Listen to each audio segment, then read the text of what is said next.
Hi ಎಲ್ಲರಿಗೂ. ಇವತ್ತು ನಾನು ಮೆಂತ್ಯ ಸೊಪ್ಪಿನ ಮುದ್ದೆ ಹೆಂಗೆ ಮಾಡೋದಂತ ಹೇಳ್ಕೊಡ್ತೀನಿ.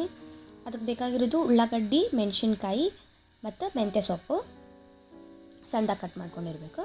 ಇದನ್ನು 2 ಥರದೊಳಗೂ ಮಾಡ್ಕೋಬೋದು. ರಾಗಿ ಹಿಟ್ಟಿನ ಮುದ್ದೆನೂ ಮಾಡ್ಕೋಬೋದು, ಜೋಳದ ಹಿಟ್ಟಿಂದು ಮಾಡ್ಕೋಬೋದು.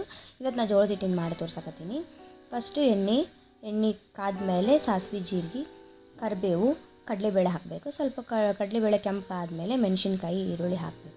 ಸ್ವಲ್ಪ ಈರುಳ್ಳಿ ಮೆಣಸಿನ್ಕಾಯಿ ಮೆತ್ತಗಾಗೋ ಥರ ಬಾಡಿಸ್ಕೋಬೇಕು. ಕಲರ್ ಚೇಂಜ್ ಆಗುತ್ತೆ ನೋಡಿರಿ. ಈಗ ಮೆತ್ತಗಾಗೋ ಥರ ಬಾಡಿಸ್ಕೊಂಡು ಆದಮೇಲೆ ಸಣ್ಣದಾಗಿ ಕಟ್ ಮಾಡ್ಕೊಂಡಿರೋ ಮೆಂತ್ಯ ಹಾಕಿ ಅದನ್ನೂ ಒಂದು 5-10 ನಿಮಿಷ ಬೇಯಿಸ್ಕೋಬೇಕು.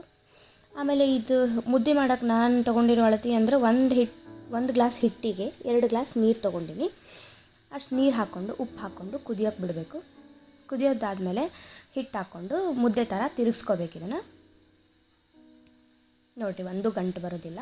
ಕರೆಕ್ಟ್ ಅಳತೆ ಹಾಕ್ಕೊಂಬಿಟ್ರೆ ತಿರುಗಿಸ್ಕೊಂಡ್ಮೇಲೆ ಒಂದು ಪ್ಲೇಟ್ ತೊಗೊಂಡು ಬೊಗಣೆ ಮೇಲೆ ಮುಚ್ಚಿ ಒಂದು 5 ನಿಮಿಷ ಅದು ಬೇಯೋಕ್ಕೆ ಬಿಡಬೇಕು.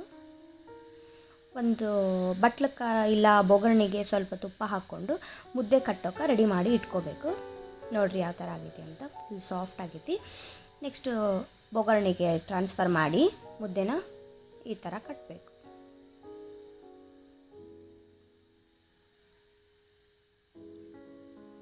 ಮುದ್ದೆ ರೆಡಿ.